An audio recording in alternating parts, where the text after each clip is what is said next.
Guys, Israel back again with Heavy Metal Reptiles. If you notice, I still got zoom out. I'm still wearing the same clothes from the King Snake video. I got to work this week, so we're going to try and get ahead on some of the videos that we're going to put out this week. So this is Zoom. You guys know him from the last video. He's King Snake. In this video, though, we're actually going to compare the corn snake to the ball python as kind of like a beginner pet, or a beginner reptile, whichever one you want to take it as. I don't have a corn snake. I have experience with corn snakes through friends. I help out at one of our local pet shops that carry corn snakes. I have a pretty good knowledge on them. Personal opinion, I'll just throw it out there right now. I think your king snake or corn snake would be a great first snake. King snake would be a great first snake for an adult. Corn snake, great first snake for a kid. They do have some wild temperaments, but it kind of gets you ready for, something bigger and how to handle them. So I'm going to put him up. I'll get a ball python out. I'm going to get something a little smaller to kind of give you the idea of what you're going to be buying from a pet store. Most of you guys aren't going to go out and buy a breeder ready snake or anything like that, so it'll be a smaller ball python, and we'll go with that snake for the video since it's actually part of the video.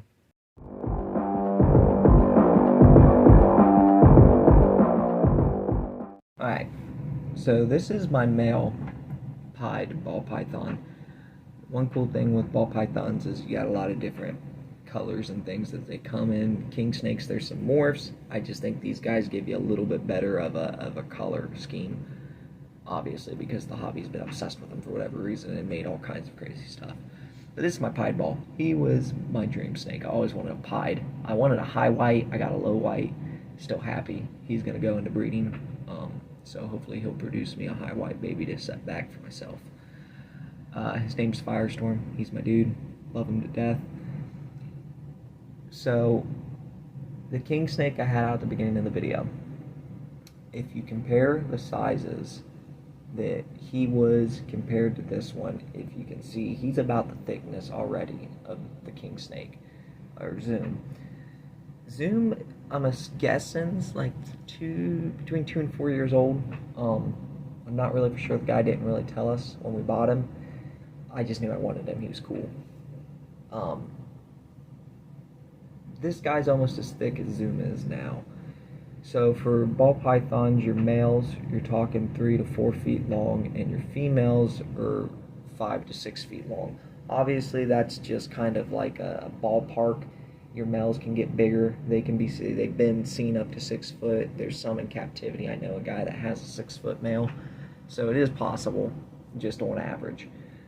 Where your corn snakes are going to be anywhere between 2 to 6 foot. They just aren't going to be as thick as these guys. So like I got bit earlier by Zoom. His bite isn't going to be the type of bite as an adult even, which I'm pretty sure he's an adult. Like I said, he shouldn't get any bigger. He might. I just don't think so. But their bite compared to something like a full-grown ball python is going to be a little more gnarly. Or less gnarly. The ball pythons will be more gnarly. These guys can actually draw some good blood. They got some bigger teeth than, say, a corn snake or a king snake. Your corn snakes in normal, their heads stay smaller. So, their jawline or their jaws aren't as big. Their teeth aren't as big compared to what these guys are when you're talking Baphomet. That I'm sure you guys saw if you watched the original ball python video I did. He's going to be a little bit more of a bite to get hit by. So yeah, we're going to move on to another section.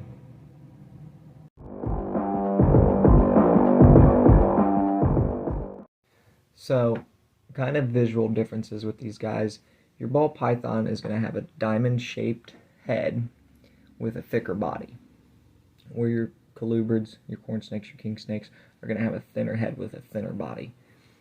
The coloration of them, so this is a morph, obviously. This isn't your normal coloration for a ball python. Online, they're going to tell you that a ball python is like a brownish, green, tan type. I don't have any green in my ball pythons, and I have a few normals. I'm also colorblind, so we'll just leave that at that. There might be a muddy green in there that I'm seeing as brown. I see more of like a brownish tannish. I mean, you're gonna know when you're holding a normal ball python when you see one, compared to something like this or a spider, which we have one of those. There's a lot of morphs with these guys. The same thing with corn snakes. Your normal corn snakes are orange, red, and brown, and you have everything to pink now, and white, and all kinds of wild colors with them. Honestly, I'm kind of wanting the one of the pink ones. I've heard they're really expensive though. I don't know. I'll have to look into it. There's actually a YouTuber, and he has a podcast. His name's Port City Pythons. He was supposed to breed carpet pythons, and now he's breeding a lot of corn snakes, colubrids. Check them out. They're on YouTube too, and things. They've got some really cool information on their corn snakes. They go into a little bit more in depth with the genetics than what I really know about the corn snakes. Just because I see them and I go, ooh, pretty, compared to with these guys where I've researched a lot on their genetics. I'll get there with the corn snakes because I'm definitely going to get into those a little bit more. The colubrids in general, I've really taken a liking to some of them. I'm just more of a constrictor guy right now. So we're going to go ahead and move on to the next section.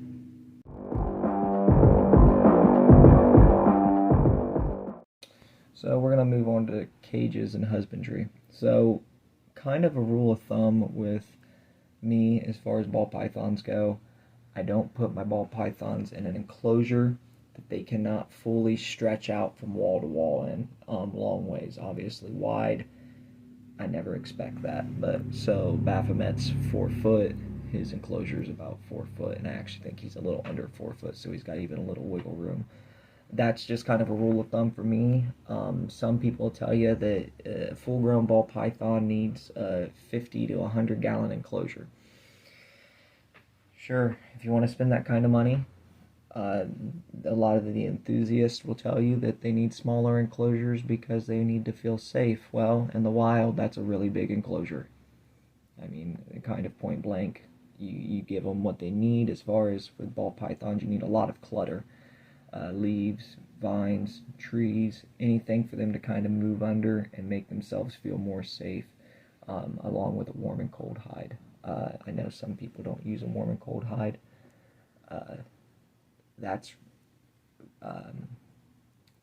opinion based, I guess.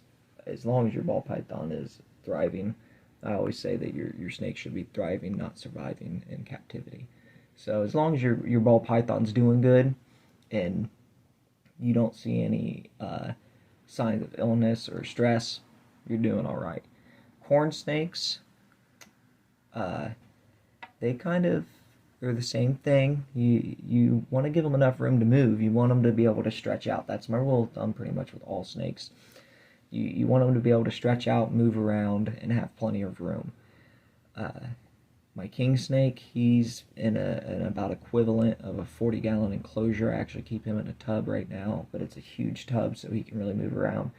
Snake Discovery, there's a video that they have up where they show their breeder tubs. They might be the best breeders I've ever seen. They actually decorate and dress up their tubs for them, and that's kind of the setup that I have. Zoom in, it's a nice big tub and gives them plenty of room to move. So they're pretty close as far as the temperatures and humidity. So your cool side for a ball python is going to be sitting around 70 to 80 degrees, and that's going to be kind of the similar for corn snakes. And then on your hot side, you're talking 80 to 90 degrees pretty much for both of them too.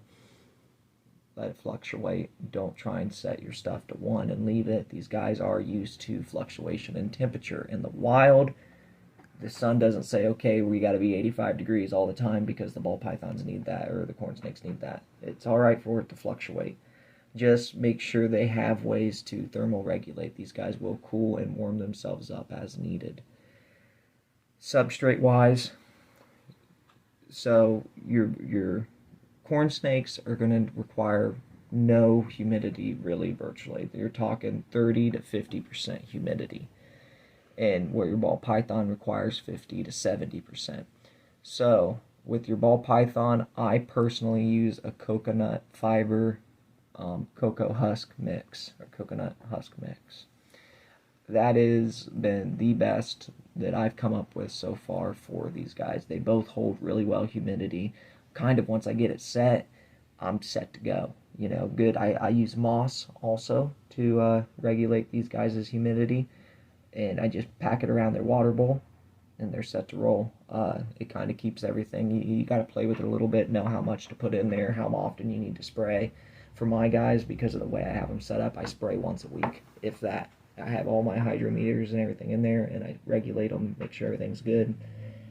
That's a very important part of both these setups, is to make sure you have thermostats and hydrometers in there. For king snakes or corn snakes, they are burrowing animals, so you're going to want quite a bit of substrate. I mean, ball pythons burrow too, so you do want quite a bit of substrate, but you're not going to see your ball python burrow the way you see a king snake or a corn snake burrow.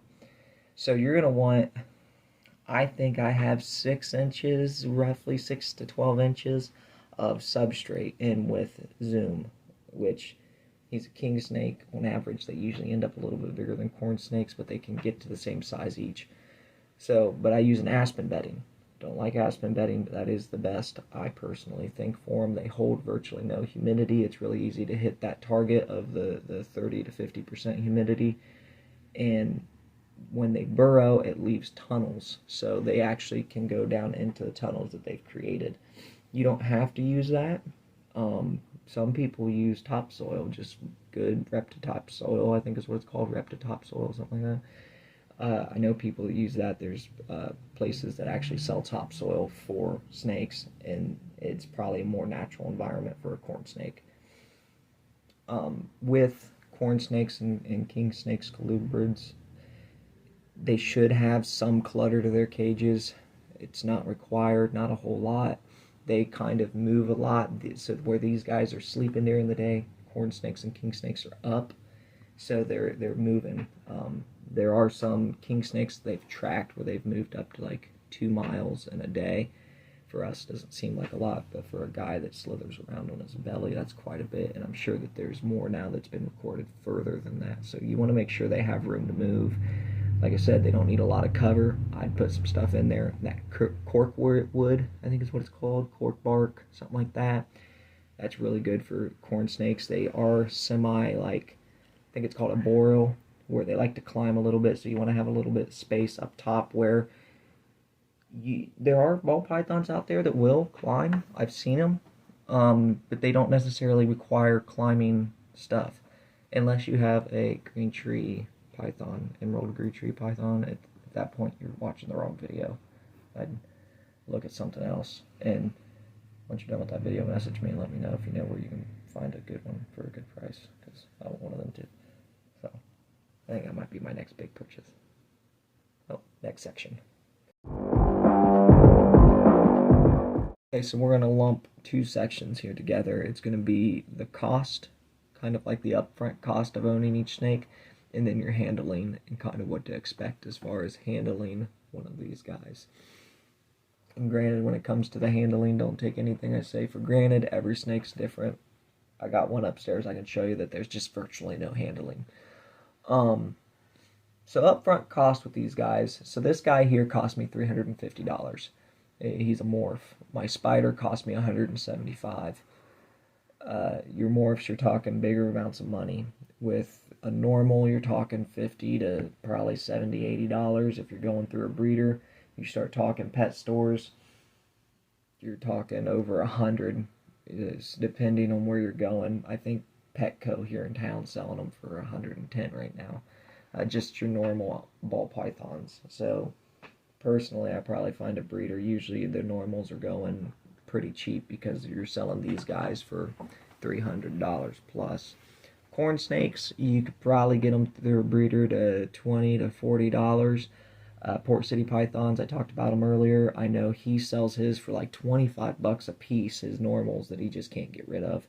And he doesn't wholesale them, so he's selling to people that want the snake. So it's always good to check with a breeder if you got a local breeder, or get connected on Facebook. You might have to pay shipping and things, but it's still better to give your business to a local breeder than a big chain pet store. So, and then when it comes to enclosure, it's the stuff you're putting in the cage and prices like that, you're going to vary. I think my first setup was 120, 150 bucks for the setup. That's water bowl, hide, and some vegetation. And a 29 tall, or 29 long maybe, aquarium. Baphomet setup ran me over $200. Okay, maybe more like 400. I try not to look at the prices. But he's a bigger snake. There's more stuff involved. Corn snakes you can get away with, getting the enclosure to the right size of what the snake would require. And in both things, don't be afraid to go with a tub. I don't think they should live their whole lives in a tub. I just don't think that's right. If you're buying your animal, you want it to be on display and kind of out there with people being able to see them and things. But at the same time, if that's the route you want to go, there's nothing wrong with tubs in my opinion either. I just like my animals to be out there. You just got to make sure you're getting whatever is the right size for the snake. So you can cut these costs down a little bit. But you're probably talking in the ballpark for a baby corn snake. You can definitely get away with a 10-gallon enclosure. So you're probably talking $60 to $70 probably on a basic setup for them. Like I said, they don't need a lot of vegetation and clutter in there. It's not going to hurt to throw it in there and make your enclosure look nice either, so that's kind of up to you. You can do a $60 setup or a $100 setup. For a baby, though, I would really keep the setup small. They're really hard to find. They're little doodles when you get them. So, as far as handleability goes, or handling these guys, obviously I've had him out probably an hour now. They say not to keep him out too long. I kind of judge him. He was in a weird mood when I got him out, so I've been watching him. They're really fun animals. I mean, they're kind of balls. They're rocks. They don't do much. Your ball python, you're not going to see a whole lot in your enclosure. Courtney, she is the one I was referring to that's a little aggressive. She spends 90% of her time burrowed under her water bowl, and the only way I see her is I make it to where there's a little hole to the glass that I can peek in and make sure she didn't escape, because she's escaped on me before. Baphomet has his hide. He goes in his hide. Every once in a while I see him out moving around during the day, but they're nocturnal, so when you do see these guys out, it's going to be at night. Your corn snakes are going to be a little bit more alive through the day in their enclosures and things, so you're going to see them moving around a little bit more. Maybe not as much as babies, but as they get older and they can't burrow and just hide, you're going to see them a little bit more. So, that's going to look all choppy. She paused it to tell me something that she wants to make sure I talk about, even though I was already planning on it because I'm awesome, okay? So, where was it? Okay, so your corn snakes are going to be out a little bit more. When you're holding your corn snake, like we talked, they're thinner and they're more active. So, for a ball python, there's a lot more here to kind of hold on to and work with as far as their thickness goes. Where a corn snake or a king snake, they're thinner, they're going to slip through your hands a little bit easier. I think I mentioned it earlier, I might not have. There is a difference in their scales even, where a corn snake and colubrids in general, they're kind of a rougher scaled snake, where these guys are a little bit of a softer scaled snake. The corn snake and colubrid scales kind of stick out a little, where these guys don't. And when you get into morphs, it's really cool with ball pythons. There's different textures to their scales. If you really pay attention, where a normal's a little rougher than maybe a blue-eyed leucistic or a pied ball. Even a spider's scales feel different, to me at least, than a pied ball's. So, just something cool. So you're going to get a lot more activity out of a corn snake or a king snake than you do a ball python. This guy's actually pretty alive. It's dark out, so it's kind of his time to be out. But most of the time when he gets out, he might explore a little bit, and then he curls up in a ball under my shirt usually and hangs out with me, or gets around my neck sometimes occasionally and hides his head in my hair. It's just, you know, the nature of the beast with these guys. They aren't an active snake. So if you're looking for something more active, I would definitely go towards your colubrids, corn snake or king snake. Yeah, so we're going to move on to the outro real quick and be done.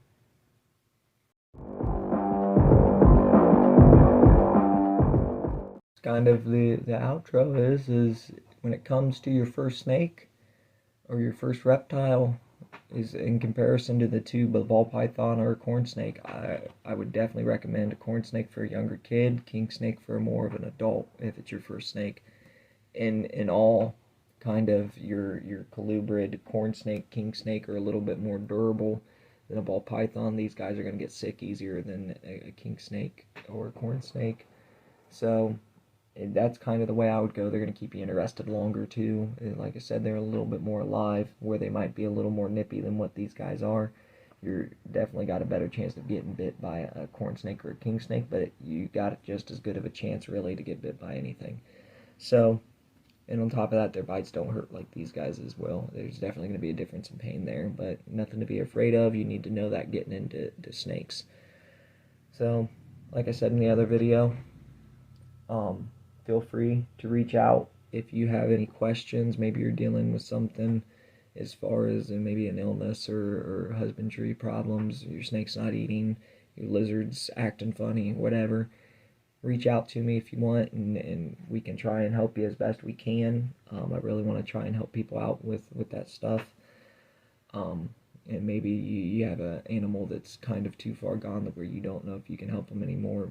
Get with us. We can work with you as far as maybe getting him rehabilitated and rehomed. Like I said, we do this on a local level now, helping out around in the community with reptiles. And try and reach out a little bit and help other people too. So I guess that's kind of it. Check us out on Facebook, Twitter, and Instagram, Heavy Metal Reptiles. On all of them. I think the Twitter to find it, you got to go Heavy Reptiles, but the page is Heavy Metal Reptiles. So, yeah, we'll see you in the next video. Nope.